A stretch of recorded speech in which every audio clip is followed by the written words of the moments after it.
Good afternoon to our listenership. Welcome to Aspects of Writing show, and we're with Recreating Your Brand with Sheri Fink and Derek Taylor Kent. And we have Joyce Gatchenberger, who will introduce our show. Well, hello and welcome to everyone who's listening. We are enjoying the position of co-hosting the show today. I would like to introduce myself. My name is Joyce K. Gatchenberger. I'm an author. I'm also a nurse. I also maintain a health and wellness blog, which is linesoflisteningblog.wordpress.com. And you can find my books on my website, linesoflistening.com. It's also available on Amazon. And my next book, which is Ripples in the Generation, should be out in a couple weeks. Marvelous. Yes. I'm Janet Corsi, and I write fiction. I can hear me really clear. I write fiction, and you can find my books on aspectsofwriting.com. I'm Sid Saldana. I'm a businessman here in Las Vegas, Nevada, and I also host another show. It's Bridge to Asia, which is blending two worlds of East meets West. Sounds fantastic. We also have another interesting guest in our studio today. I'll let the guest introduce themselves. Hello, Derek. Hi, Carla. It is so cool that you remember me. I do. You're one of the first children's authors I ever met, I think. Yeah, and your mother was the one that planted the seed in my brain that I could write a children's book, and I mean, I will be forever grateful. She is an amazing, amazing person, and she changed my life forever. And I remember visiting you at the house a couple of times, and you were sharing your artwork with me, and we had some good conversations back then. How old were you then? I mean, you were really young. Yeah, probably was in high school, I'm guessing. Yeah, you were.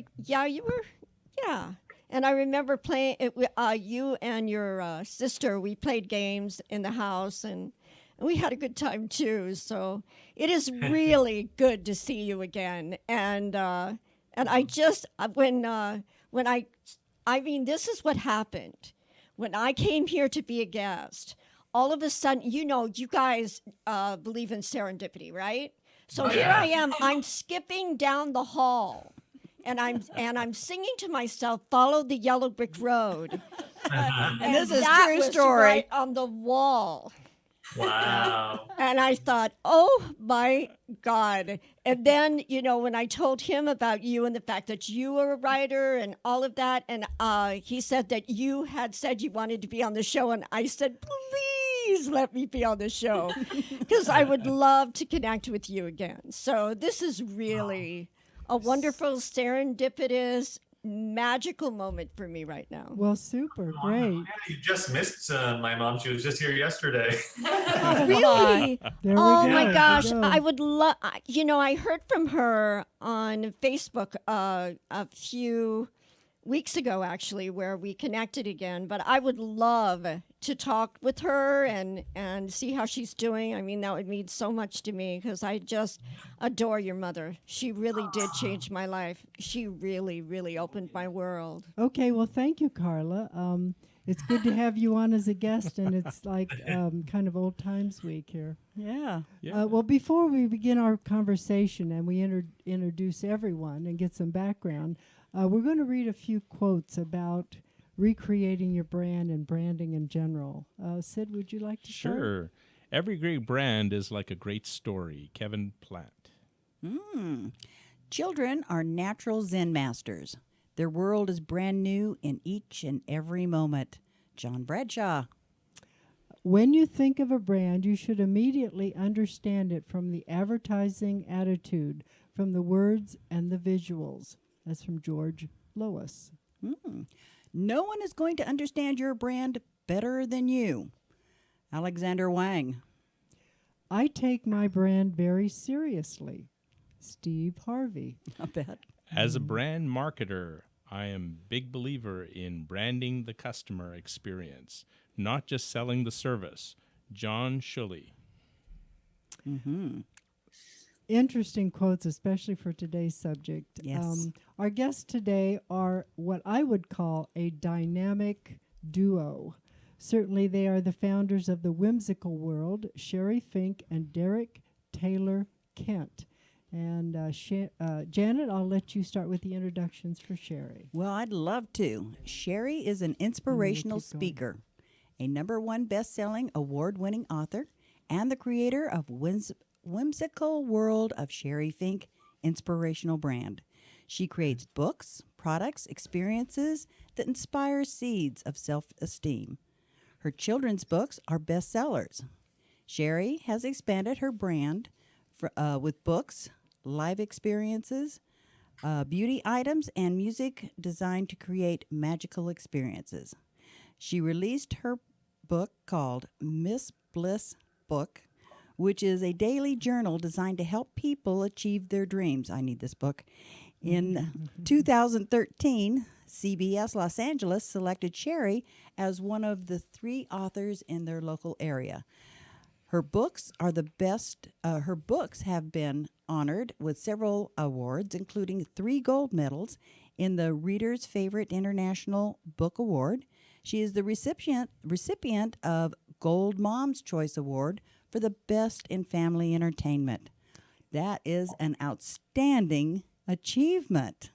And Thank you. Yeah. Yes. And Derek is author, screenwriter. He has performed and directed most of them based in Los Angeles, California. He's also known for his children's books. His best-selling, award-winning books are treasured in hundreds and thousands of homes across the world. He has worked with his wife, again, as we've just said, Sheri, to produce Whimsical World, which is now empowering children's brands, and he publishes books and produces whimsical merchandise, inspiring entertainment, magical experiences for children of all ages. Derek has released picture books, novels, and award-winning serials that distinguish him among the children's arena.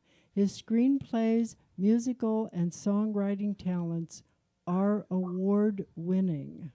Now that we know a little bit about our guest, how about if we talk with them and see if they can add some background to their already distinguished introduction? So Sheri, Thanks so much. I feel Sheri. like we should applaud that intro. Yay! Round of Well, we applause.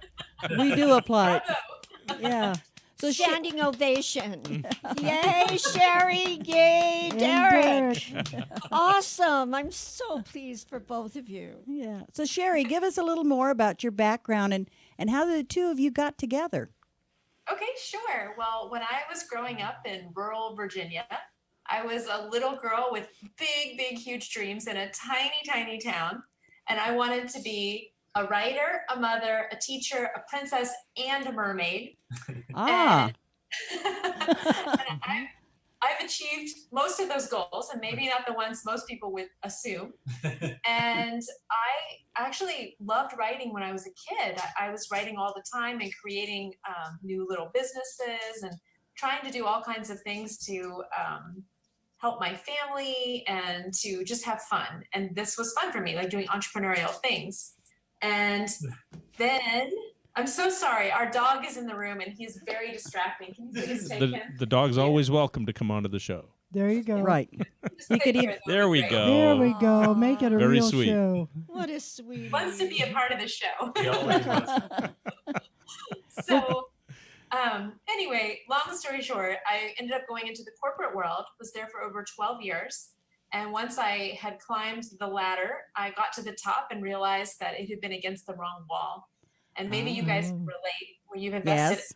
everything you have into this identity, and then you're like, wow, okay, that's not what I thought it would be. Right. And during that time, I had a gift of adversity where I was being bullied by another woman in my office. Ooh. And I was heartbroken because I didn't know how to handle it. And I tried everything and nothing worked.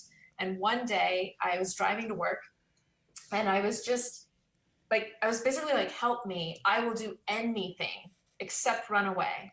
And in that moment, I had this seed of an idea about a rose that grows up in a weed bed, and because she's different, thinks that she's the weed. And I wrote that story in the car at stoplights on the way to work. And it was actually written on the back of an envelope with a mini golf pencil, because that's what was in my car. Once I got to work, I didn't tell anybody about it. I put it away for more than a year. But I drew a line in the sand and I said, 1 year from today, I'll either be doing something different, working for someone else, or the one I really wanted, which was work for myself. Aha. That was the scary one. So I didn't want to tell anybody that dream. But a year later, I kept my promise to myself. I left, and it was totally exciting and totally scary. And within a week, I was at a conference and I had a random conversation with someone about writing. And I didn't think of myself as being a writer. I had completely abandoned that from childhood, you know, but she kept pushing me and she's like, what do you write? What do you write? And then finally I remembered that story in a drawer and I said, oh, thank you. Thank you, Xander. Doggy love. This little story. And she's like, tell me. And I told her what the story is about. And she said, I just got goosebumps. You have to do something with that because my grandchildren need that message. And that's when I thought, maybe it's a children's book. And after that, I was on fire. I was so terrified and so excited about it every single day that I just kept taking more and more steps. I had no idea what I was doing. I learned it all. I made months. I published my first book, The Little Rose. Wow, and that's then great. our dog. Can't have it in here. Miraculously, this book became a #1 bestseller on Amazon, and then it stayed at #1 for over 60 weeks. Wow. That's an accomplishment. 60 weeks. That's 60. great. That's phenomenal. incredible. I was so inexperienced at the time. Like someone had to call me and tell me I was a #1 bestseller. I was like, no way. That's great. Wow. Marvelous. Well, thank God all thorns have roses. Yeah. Yeah. Yes, that's right. Awesome. Good saying. Yes. So that led me ultimately skip forward a long way. Yeah. Yes. Right. So a few years ago, Derek and I were both invited to speak at a school, and there were 20 authors, and we were 2 of them, and we met backstage. And I was like, wow, he's really weird. I like that. Weird is good. Weird is good. What's so weird about me? Yeah, that's great. There's a synergy there. Right. Yeah, and interesting. Yeah, so we met at doing the school visit. We were just both, kind of doing what we love, which was, writing, but also going out and spreading our love of reading and writing and building self-esteem to the children, to the next generation. And after we met there, we it was just introduced. That was pretty much it. We talked for a little bit, and a few months later, we met up again at San Diego Comic-Con. By accident. Serendipity, Carla. Yeah. Nothing happens by accident at Comic-Con. Especially at Comic-Con. Or a Star Trek convention. Yeah. Yeah, there you go. By that point, I had learned more about her. I was seeing like what she was doing, and I felt like she was one of the only other authors out there who was kind of as obsessed with both kind of the business of it and the art of it.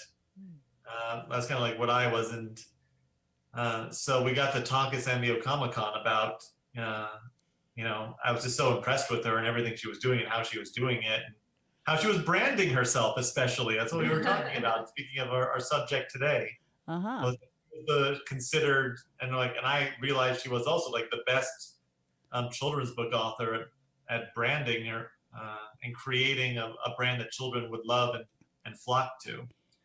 So it was great getting to hear about how her strategies for doing that. And she taught me so much just in our first lunch together. And then we kind of started dating a few months after that. Oh, that's great. That lunch at Comic-Con was just professional, but I remember telling my mom when I got home, I said, something was different about him. Like it was so easy and so good and just I don't know, it was just so different. I had been on a lot of dates, and I was like, it's better than any date I'd ever been on. And so, yeah, I was happy when he eventually asked me out. And then later, after he had proposed to me, much later, he told me the day that he met me at that school, he decided he was going to marry me. So, Oh, Ah. that's beautiful. I can believe that. He's a man of action, obviously. I can believe that. Yes, a man of action. Yes. So, Derek, give us a little of your background. I started writing children's books when I was just 15 years old. Like, that's when I started taking it really seriously. Good for you. Re-obsessed with Dr. Seuss at that age. Uh-huh. I'd always been writing. I was always very much into poetry and rhyming. And I always had a big imagination. That's kind of what set me apart from all the other kids. And I used to, my outlet for that was through writing stories. Even when I was just 7 years old, I'd write weird, long, crazy stories. And when everyone else go out to recess and lunch, I wanted to stay in so I could finish writing my stories. Oh, that's great. And, I had a great teacher who made me realize, helped me hone my craft a lot, or where I had my big imagination. You have to really know about the craft of writing in order to execute it well. And Yes. he was told me to start rereading Dr. Seuss so I could really get ingrained with a sense of rhythm and meter that I didn't really know much about. So after that, I wrote my first children's books when I was 15 years old. I wanted to do a whole big series that's similar to Wizard of Oz, but rhyming and lyrical. And Carla may remember those. Yes, I do. My whole plan at the time was for my mom, artist Melanie Taylor Kent, to do the illustrations for them. And I thought she was going to illustrate this whole series for me, and I'd be writing them, and it would be this big epic thing. Unfortunately, we could never get it done. Uh-huh. We did some amazing sample artwork, but couldn't get it done because unfortunately he was going through a lot of personal things at the time. That was like kind of prevented her from getting any work done. So I kept writing them though. I said, oh, one day in the future we'll be able to do it. So I kept writing more and more picture books that were just going unillustrated. But then after college, I read something called Harry Potter. Oh, Oh, yeah. yes. Oh, yeah. And after I got into that, it was like a light bulb went off in my head. It's like, wait a minute, I don't need illustrations. I Uh-huh. could write stories and create my own world, use my imagination without illustrations. If I write novels, then I won't be reliant on anyone else. Right.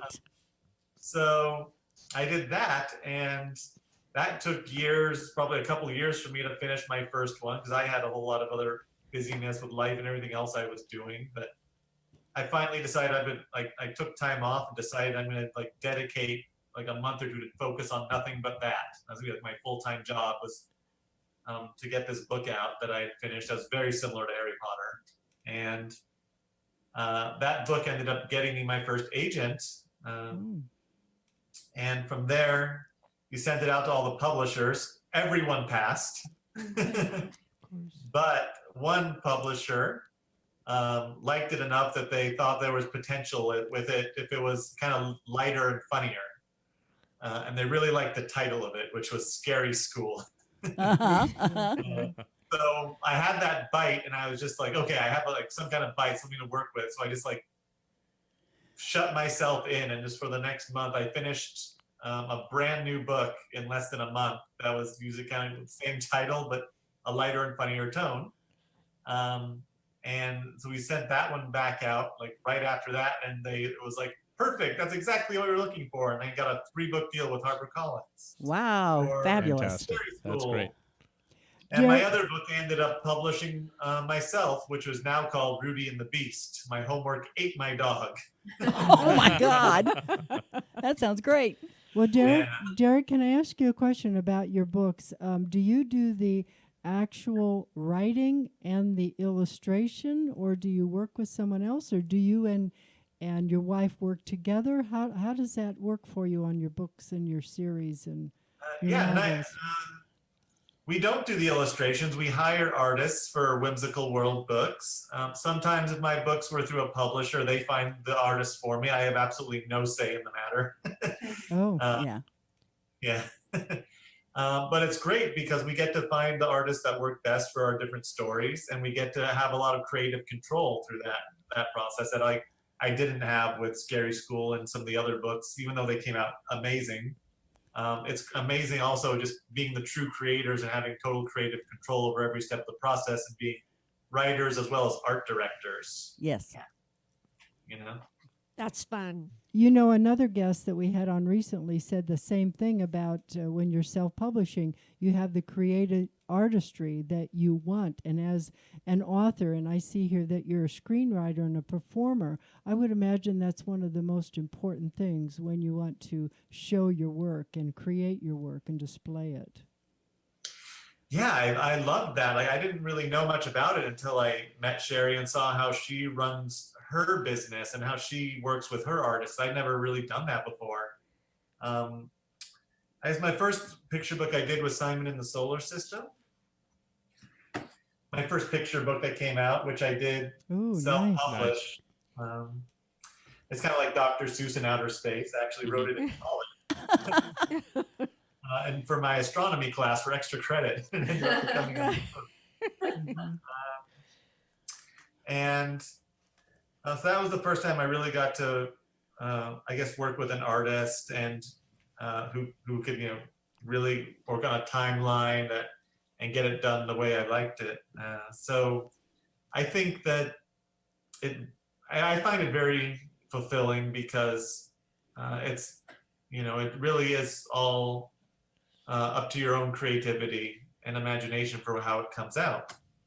I know a lot of authors tend to I didn't like the illustrations. They can blame illustrations they don't like or a cover they don't like if the book doesn't do so well. Not us. Right, yeah. But we don't have that luxury.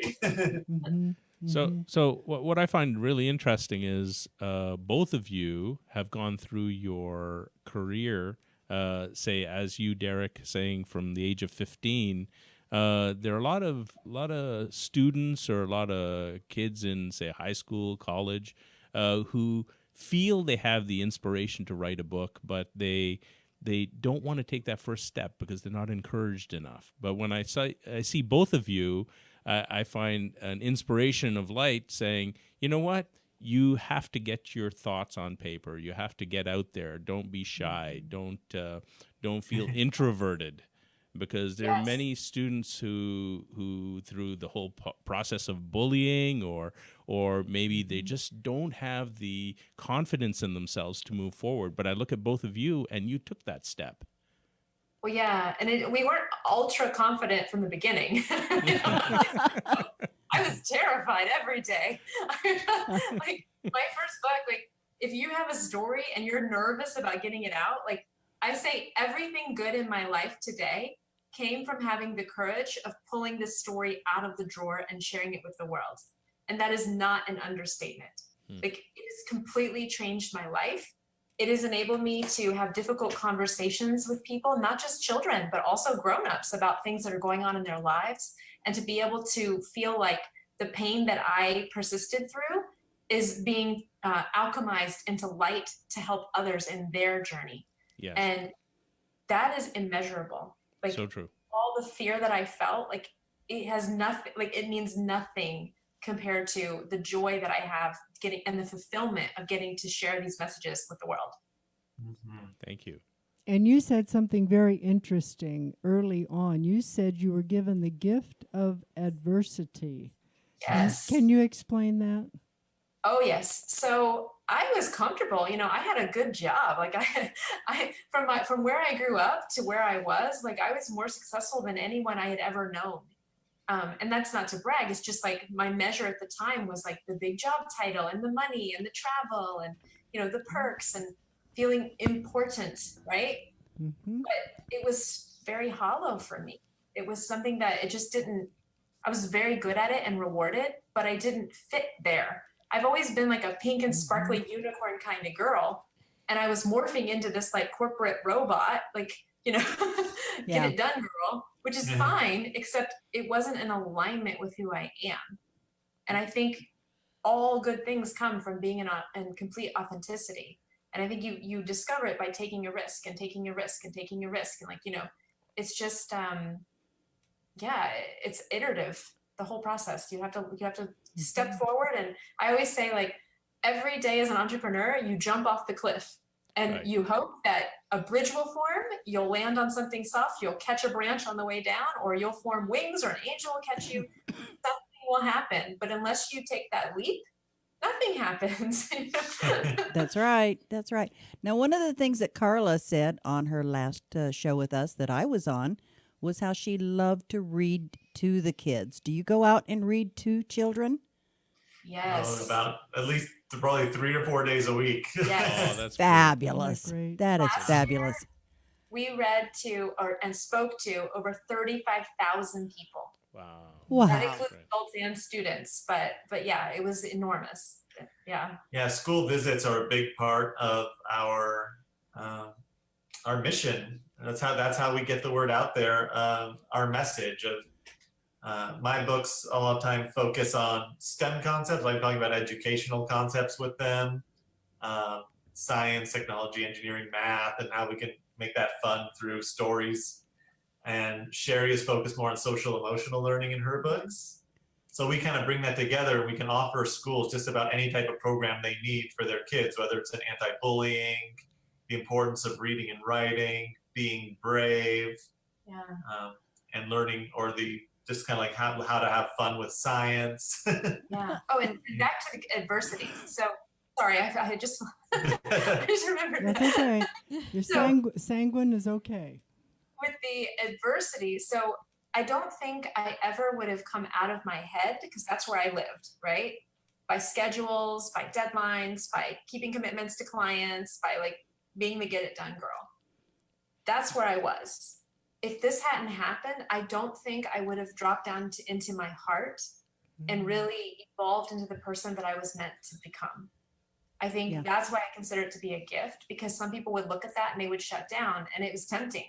But, you know, my mom, I was raised by a single parent. Like, my mom taught me to be strong, and I was the first person in my entire family to go to college, like any generation, like extent, like, you know, I did my master's program. Like, I worked my butt off to get there. Wow. There was no way I was going to give it up, you know, but I wanted to make it better too for everyone, especially, you know, to mitigate the situation. So I think that the universe pushed me, because I had nudges. You know how you get those as an artist, you get those little nudges.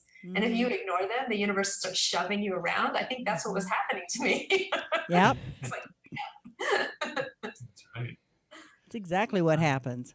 So it sounds like you became uncomfortable enough to let yes, the artist emerge.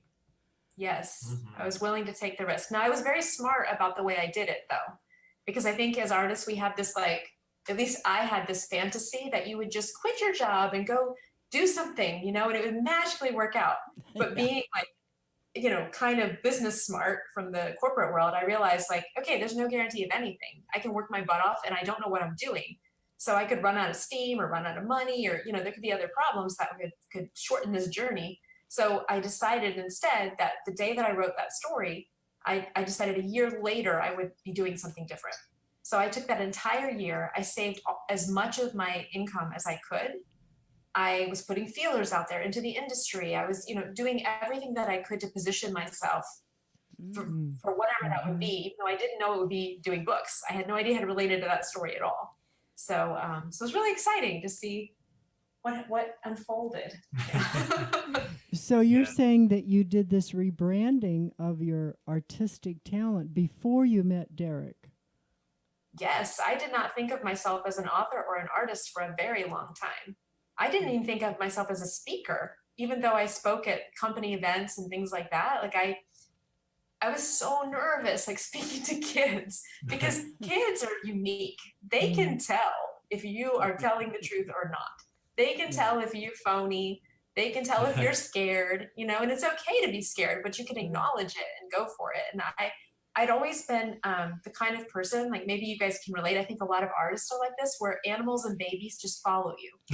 Like, Yes, they do. just whenever I show up at any place where there's animals, all the animals just come to me. even fish tanks, like the fish just The come. fish come to you. Yeah, and babies do that. They would just be obsessed with me, like in a restaurant, and the parents would be like, "I am so sorry," and I'm like, "No, it's fine," But I didn't realize that that was a hint of something more, that I could not only like entertain them, but also like help elevate the way that they believed about themselves and their possibilities in the world.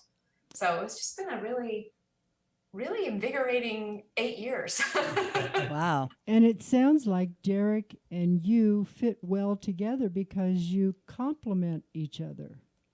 Yes, I think, like he said, he's the only other author that I've met who's about 50% artist and 50% business.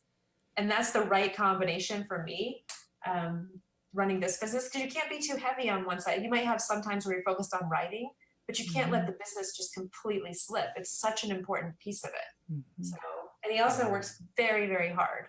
I've been around other authors who just kind of, it's a hobby for them, and that's fine, but it's my livelihood, it's my passion and my purpose on this planet. So I like being with someone who shares that intensity about it and wants to make a difference. And when you're tired and you have to get up at 5 a.m. to drive to the school to be on point, for your 4 presentations in a row, speaking to 2,000 kids in one day. Yeah. Like, it gets tiring. But if you have somebody that's like, you know what, those kids are really looking forward to you. We're gonna go and rock this. We're gonna make them pick up every book they see and look for magic. Like that's like, oh yeah, go. Yes. Not just that, Derek and Sheri, the fact is you're reading to so many children, but I'll recite to you, my mom, she goes out and reads children's books to adults who need to learn English. And they relate to the pictures, they relate to the larger lettering, the fact that it's simplified English. Okay? So they feel more of a comfort zone in wanting to adapt to a new language, especially English, when they're seeing it through the eyes of a children's book. That's great. Wow, that's powerful. Teaching language is a big part of my books, actually. I've now become pretty well known for writing bilingual books. My first bilingual book came out in 2015 called El Perro con Sombrero. So it's written in Spanish and English. Fantastic. About our dog, who you saw a little bit earlier sitting on me. Like to wear sombreros. Yeah, show us your new book. Right there. Oh, that's great. That's cute. I love That's the a graphics. tongue twister. And then I That's had beautiful. just another one come out a couple months ago called Doggy Claus, Perro Noel. Yes. Pedro Cute. Noel. Beautiful. So I love being able to teach, because I can teach kids English or Spanish when you read it to them. And I think that's a great way to start incorporating 2 languages into kids' lives. Because they'll spark an interest for it. They may not even realize that there are. I think we're having We're frozen. buffering issue. It'll catch up. Hello? Yeah, we're here. Yep. We're here. We're back. This is a technical glitch. It'll catch up. Can you see us? Yes, we're fine. We're good. Oh, good. Go right ahead. Great. So the thing I love about Derek's books is that they're not only like educational with the 2 languages, but they also have a lot of heart. So I think children, a lot of times, at least my experience has been, bilingual books tend to be very educational, but not always as much fun. Right. And as that feeling, that warm feeling that you get when you read a book with a child. And Derek's books hit all those points. So I feel like that's why they've been so successful in lots of different families, not just bilingual houses. Well, I think also, like Derek mentioned before, his books focus more on a technical aspect. And when you're talking to children at a young age and you introduce them early to math and science and medicine, that sets them on a goal for a career they may not have initially thought about, especially with girls. Yes. If they can get into technical issues, they may become an astronaut, and maybe they didn't think of that profession before. And if you get them interested early, let's say 3rd, 4th, 5th grade, they may pursue that career. You're right. It's so important. I actually am about to write an article about this because we went to a school. They had been around for like 30 years, And they thanked me afterward for being the first female author to ever visit the school. And I was like, really? Like 90% of children's authors are female. How is that possible? And then one time when we were doing a school visit, so Derek and I, we do this fun thing for the kids where we put a picture of us at their age in our presentation. So they can see that we weren't always these like grown-up authors, you know, we were kids too. And his picture, he's in a Darth Vader costume, but it's without the mask. No, he's Luke Skywalker. And he has the kids guess. And they guessed Darth Vader or Harry Potter or whatever. And then one kid guessed that he was a Jedi. And one little girl goes, no, Jedis are girls. There you go. There you go. Wonderful. You know how important representation is. You know? I love that kid. Yeah. Yep. Starting her branding early. That's right. That's right. Yes. So, Derek, what was your rebranding process? Was it in your head first, or was it in your product first? How did that work? I'm now on my third rebranding. I started off with my first series, Scary School. Those are written under the pseudonym of Derek the Ghost. And I thought this was going to be my kind of what I would be writing under for a long time was a pseudonym. I'd be writing these, you know, spooky, funny stories. But when my career ended up expanding into other books, it didn't really, Derek the Ghost didn't really work for El Perro con Sombrero. No. So I kind of had to start using my regular name again, and it was kind of difficult because it was like two different authors on Amazon. It was a whole mess. Like you can't combine them. Social media. I had created a whole world on social media just based on Scary School and had Derek the Ghost handles and all this. So I had to now use Derek Taylor Kent, and then I had to kind of create it and try and bring all those fans into this new world that I'm doing, where I'm doing a lot of different things, including writing, you know, grown-up books. Like I'm doing grown-up thrillers and middle grade books that are similar to Scary School but aren't scary. So they're under Derek Taylor Kent, and Assignment in the Solar System and everything like that. So I felt like I was in a good position with that. I just, you know, created the new website, and then we met Sheri. And she had her Whimsical World of Sheri Fink brand, and I had my Derek Taylor Kent brand that I was desperately building up. But when we were combining, we decided to kind of bring all of our books together under one umbrella, which we decided to call Whimsical World. Yeah. That's it. And what's great is that we found a way to do that by kind of using her strengths of social emotional learning and my strengths of humor and STEM learning. And so we combine that into our one singular mission statement of we're out to inspire, delight, and educate children of all ages while planting seeds of self-esteem and high achievement. Oh, fantastic. Well, it sounds like you're Yes. accomplishing your goal. Yeah, it's exciting. You know, it's really fun to see it grow. And the other day we spoke at an entrepreneurial event for high schoolers, and there were 80 of them in the audience. And I was like, you know, it's hard, but it's worth it. You know? Yes. It's better together. You know, I was schlepping my own boxes and setting up my own banners and doing all the other stuff like before, and now we do it all together. It's like it's not all glamour, but it's also like super fun. And it's better together. And when we were talking about the branding, you know, Whimsical World of Sheri Fink was something that I created. It was my first like personal brand that I'd ever made. I'd made others in the corporate world for other people, but that one was mine.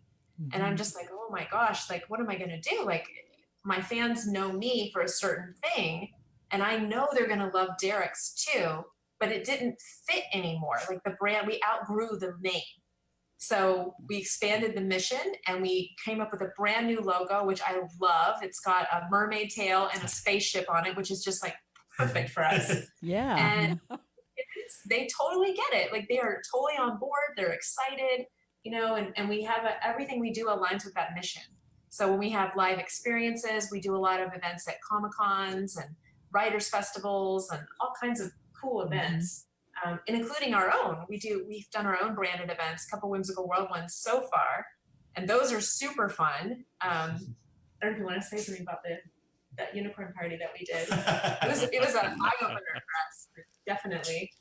Yeah, we did a big launch party for Sheri's book, The Little Unicorn. Okay. Which has been, it just came out in September, and it's been our most popular, wildly successful book to date. Uh-huh. Did you dress up as unicorns? I was a mermaid-acorn and Mermaid-acorn? Yeah. Unicorn. Part mermaid, part unicorn. I see. And I had a unicorn horn that I was wearing to support as well. But we had 500 people show up for the launch event. Fantastic. My We goodness. lined up an hour before our event space even opened.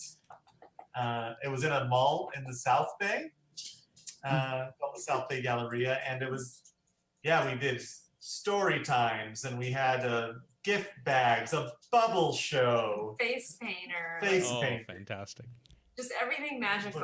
You know? It was just like, so that was kind of like our first big Whimsical World public event. Usually we do a lot of events out at book festivals and trade shows. We do some private meet and greets for children's museums and things like that too. But Right. This was our first big one that was just open to the public. That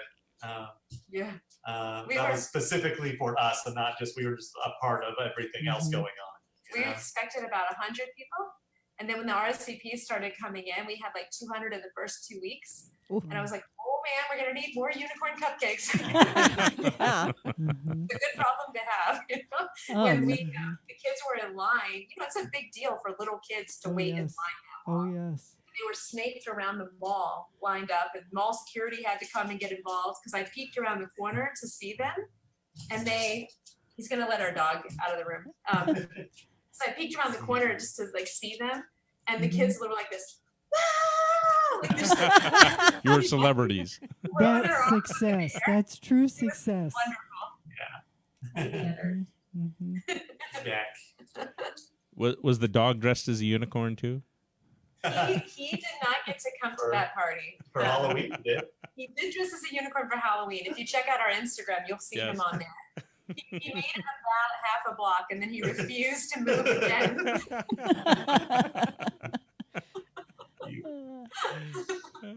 I have a really quick question. Both of you have said that you feel fairly successful at this point, but you also mentioned that each of you was very scared, almost terrified when you started and or rebranded yourself. So when you talk to maybe high schoolers or junior high children, what do you tell them? How do you guide them to kind of get over that hump so that they may someday be where you are now? How do you present that? I think for me, I tell them to get in touch with the passion for that feeling, and to do things that make them feel very alive. Because if it's something that's just kind of like, you shouldn't do it. You should invest your whole being into it. But if it's something that it's almost like you can't not do it, that's a sign. That's the thing that is something special about that for you. Like as a kid, I was always creating these little businesses, and I didn't know any business owners. I grew up in a very blue collar area. My family was always struggling. We didn't have money for new clothes and books and toys and trips and all those things. So I was making these little businesses to help my family. And it was so embarrassing to my family. I was going door to door selling bracelets I made. I was selling wreaths. I made greeting cards and sold those. I once choreographed a musical with my friends in my backyard and then charged their parents admission to come see it. Yes. My parents made me give the money back. It was $0.25 each person. I thought it was very fair. Yes. But I couldn't help it. Even when I played Barbies with my sister, my Barbies were always starting businesses. So it's that's a sign that that's something that was meant to do. And so I tell them that every single day you've got to get into the vision for the future, even if it's unclear, the way you want to feel.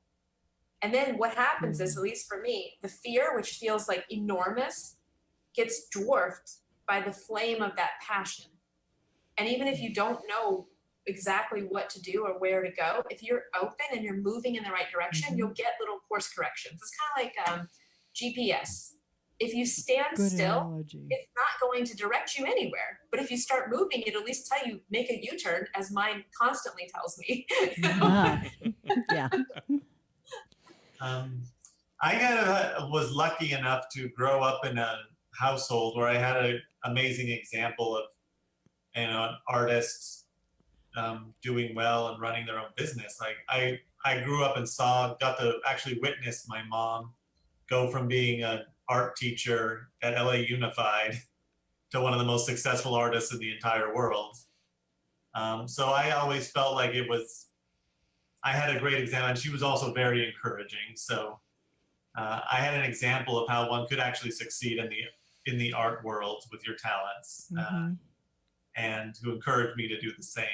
And but I also felt like I kind of went down a similar trajectory as my mom did, though, where I was kind of just like working in different aspects of the world. Like she was teaching for over 10 years. And I was also kind of like working different jobs in LA, but never ever getting paid for writing for well over 10 years before I finally, got to feel like I could call myself a professional writer and not an aspiring writer, So that took a long time, but I always felt like I had an inner confidence about my writing that kept me going. And I felt like my stories were unique and did something different that I didn't see in any other children's books. So and I loved working. I loved writing. That was like what I loved to do more than anything else. So even if I didn't do well, I wasn't going to ever stop doing it anyway. So just having that when you love something, for me, it always felt like if I wasn't writing, I was going to die. So like there wasn't a choice. It was like breathing. Yeah. So it didn't really feel like a choice. And even though it could be very scary, there was no choice but to keep going because what else could I do? And it makes me think of something that Jack Canfield has said. You don't have to see the whole path, right? If you're in a car, all you need to see, like if say you're driving at night and you have the headlights on, you can only see the 5 feet in front of you. But you will eventually get to your destination as long as you keep moving. But if you keep looking in the rear view at the ways that you went that didn't work, you'll never move forward. You'll never get where you're supposed to go. You'll end up in a ditch, right? So you got to focus on that 5 feet in front of you and take those few steps. And what happens is over a year, if you take 2 steps a day consistently, maybe 5 steps one day, 1 step another day, you look backwards and you're like, holy cow, I climbed a whole mountain. And then you see the vista and you're like, wow, there's a lot more mountains here. That's very true. That's very and I true. think, too, is the way you define success. Because when you say that we feel successful, like the way I define it is that I'm happy and fulfilled and I can support myself doing what I love. There you it doesn't go. mean every day I do exactly what I love. I still have to do laundry and, Of course. things like that are less fun, but I get to do it with the one that I love. When we get up in the morning, kids believe in themselves and they believe in possibility. Also, we have a guest in the studio that might want to add some to that because you've had a very successful, interesting career yourself. So. Oh, me. Yes. Yes, you. Oh, me. Yes, I know you've been absorbing all the information and listening, and you kind of have a personal connection here. So you might want to give us some pearls of wisdom and kind of talk about the, inspiration comes in many forms. So. What would you pass on to children as they're looking for inspiration and just kind of, give us a little feedback, just like Derek and Sheri have done? Which you have done awesome, by the way. You're great teachers, and I was very inspired listening to you. And to see how much you've grown, Derek. Oh, my God, you're such an incredible individual. And you found another incredible individual to be with. That is just so great. And Sheri, it's an honor to meet you. You really are a wonderful light in the world. You really are. As far as with what I would say to a child, is that it's very important that we're gentle with ourselves, you know, Oh, yes. because so much of life is scary. Let's put it that way. Anything new is going to be scary. But if you have, and if you're fortunate enough to find someone that believes in you and can give you little points of view as you go along, we don't have to do things on our own. We really don't. There is help in every aspect of life. And when you really are serious about something, something will show up to show you the way. It's an Yes. automatic thing. You build a bridge. The minute that you have a desire for something, you built a bridge. And you've created that energy to come back to you. Yes. And so with children, what I would say to them is that if they can focus on their heart's desire and be really intent on creating that and following their heart and doing whatever it is that it really inspires them and makes them happy, and then they come to a block where they need a question answered, what they do is they start fishing and they start asking questions of everybody that they meet. Like I did when I started. I had no idea what to do. Nothing. Your mother told me, Carla, I see you writing a children's book. Well, I'd never even thought of that before in my life.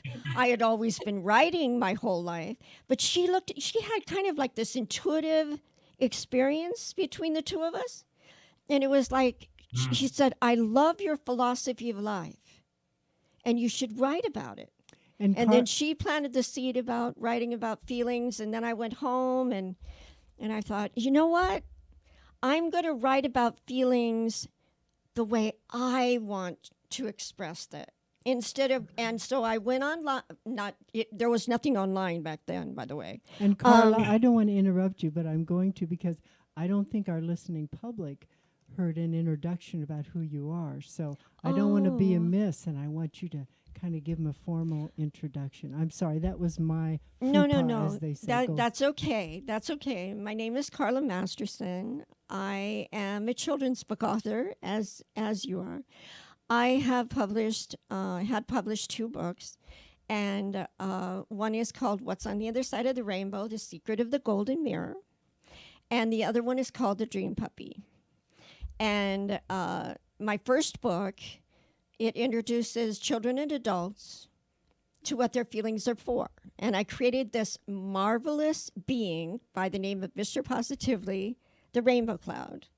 And his doors with faces are literally his feelings and emotions. So what I did was I created characters out of feelings. And I wanted to help children have clarity when it comes to something so ambiguous and so hard to imagine what feelings are, especially what they're for. And I thought, well, how do anybody know what to do with something if they don't know what it's for? So what I did was I wrote about the positive side of emotions and feelings, and I created characters out of feelings and Mr. Positively. And at the end of the book, children find out that they are the secret of the golden mirror, which is a gold reflection in a heart, which they see that they're the pot of gold. And the dream puppy is actually the dreams and the wishes of all the animal world come to light in a force of light in a puppy form that is born to a mother dog in a puppy mill.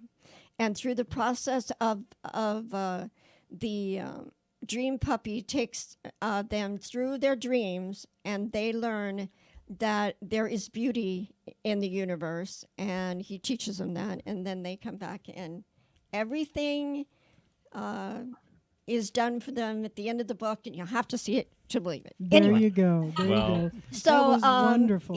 it's a treasure to meet you again, and I don't want to take up your time because this is your time. This Well- is your Well, stage. thank you for the I still rundown. remember the wanted to song make of sure the you- book. And- yes. Mr. Positively. I remember that. Oh my There you gosh! go. Oh my gosh!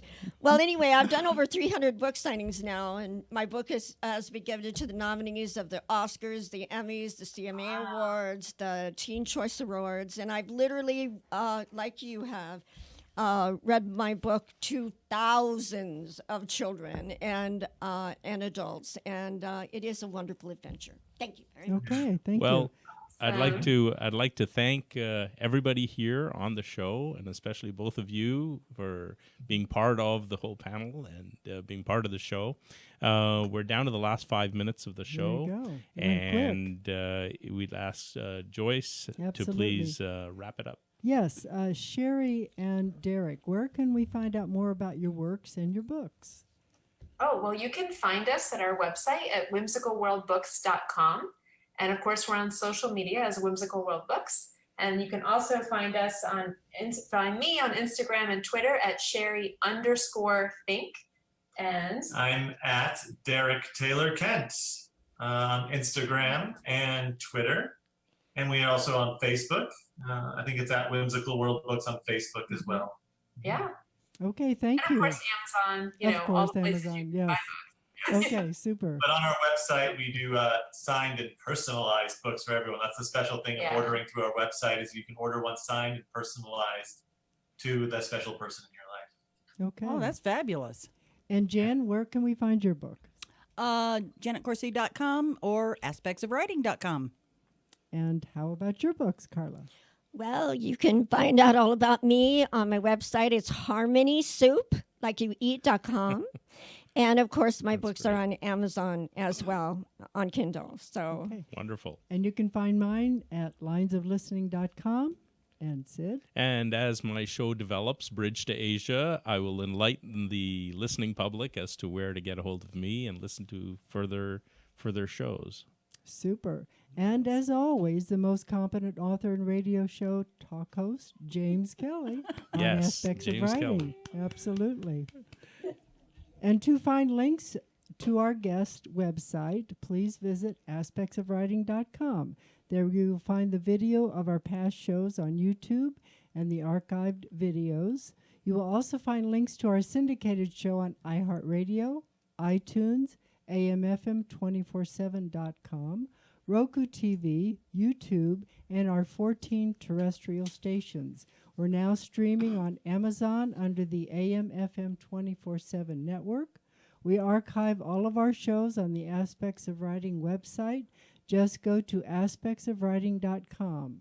Until next week, in the words of James Kelly, reminding you, if you can dream it, you can write it. Thank you. Thank you, Fabulous show, everybody. everybody. Thank you. Thank you. Thank to our you. guest. very much.